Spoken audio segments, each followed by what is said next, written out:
Ma'am मेरा एक प्रश्न है कि हैप्पीनेस मीन्स क्या? क्या पैसा आ जाने से हैप्पीनेस है, या घर मकान बंगलो आ जाने से हैप्पीनेस है, या ऐसी कोई सुख सुविधा है जिसके आ जाने से हैप्पीनेस है? मतलब कि मैंने ना रईस लोगों को भी देखा है कि वो भी उतने हैप्पी नहीं है, जिसके पास सारी सुख साधन है वो भी हैप्पी नहीं है। मतलब कि हैप्पीनेस है क्या एक्चुअल में? बढ़िया प्रश्न पूछा आपने। देखो, ये एक तो ये सही है कि हम मानव के जीवन में हमारी काफ़ी सारी आवश्यकताएं हैं। तो उसमें एक आवश्यकता जो है हमारी, वो हम देखते हैं कि हमारे लाइफ में नेम पे मनी आ जाना, माने बहुत ज़्यादा सुविधा आ जाना, पैसा आ जाना। तो इससे हम लोग क्या करते हैं, इससे हम लोग सुविधाएं ले पाते हैं, है ना। तो जो लग्जरियस लाइफ आप कह रही हैं, तो वो कहीं ना कहीं हम अपने जीवन में सुविधाएं तो आ जाती है ना।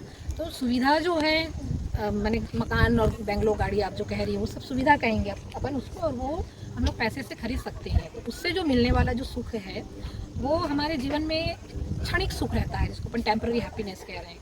तो पैसे से हम जो भी चीज़ें खरीद सकते हैं ना भाविका जी, वो हमको टेम्पररी ही सुख देता है ना? लेकिन हम जो सुख की हम जो बात कर रहे हैं, जो हमारी चाहत है, वो है आपसी समझ की। आपने अक्सर देखा होगा कि कई परिवार के पास ना भरपूर सुविधाएं होती है, पैसे होते हैं, उसकी कोई कमी नहीं रहती है, लेकिन फिर भी दुखी रहते हैं वो, है ना। तो उसके पीछे अगर आप देखने जाओगे कारण, तो समझ में आता है कि कहीं ना कहीं घर में इनकी आपस में नहीं बन रही है, इनकी आपसी समझ ठीक नहीं है, आपस में क्लेश है। तो एक दूसरे को नहीं समझ पाने के कारण भी हम दुखी होते हैं, है ना। पति पत्नी संबंध है, भाई भाई है, बच्चे और संतान है, ये जितने भी संबंध हैं, इसमें अगर हम लोग एक दूसरे को नहीं समझ पाएंगे, तो वहाँ हमको जो अपने आप को पीड़ा होती है, एक नहीं समझ पाने की जो पीड़ा है, तो उसको भी हम दुख बोल रहे हैं।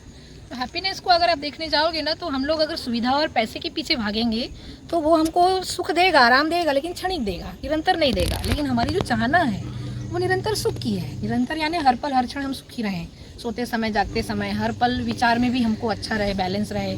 तो वो जो सुख है, वो संबंध में है, समझ में है। हम लोग सुविधा पर हमारा ध्यान ज़्यादा रहता है, उसी को हम लोग सुख मानते हैं, वहीं ढूंढते हैं। तो हमारी आपसी समझ अच्छी हो, हम एक दूसरे को समझ पाएँ, एक दूसरे को टाइम दें, बातचीत करें, है ना। तो वो समझ विकसित होगी, तो हमारे आपसी संबंध अच्छे होंगे, हम दोनों एक दूसरे को सुन पाएंगे, समझ पाएंगे, है ना। हमारे बीच में जब समझ पाएंगे एक दूसरे को, का मतलब हमारे बीच में वो विश्वास, सम्मान, स्नेह का भाव जो हमारे अंदर एक दूसरे की बनेगा, तो उसको वो तभी बनेगा जब हम समझ पाएंगे तो विश्वास आएगा, है ना। एक दूसरे के प्रति स्नेह मैत्री आएगी, वहाँ सुख है। हम लोगों का ध्यान वहाँ है ही नहीं, हम लोग कहीं और दौड़ रहे हैं। हमको लगता है कि जितना ज़्यादा पैसा, जितनी ज़्यादा सुविधाएं, उतना सुख आएगा। पता सबको है कि सबसे ज़्यादा सुविधा होने से भी हम सुखी नहीं होने वाले, लेकिन सुख कहाँ, आप जो कह रही हैं, है ना।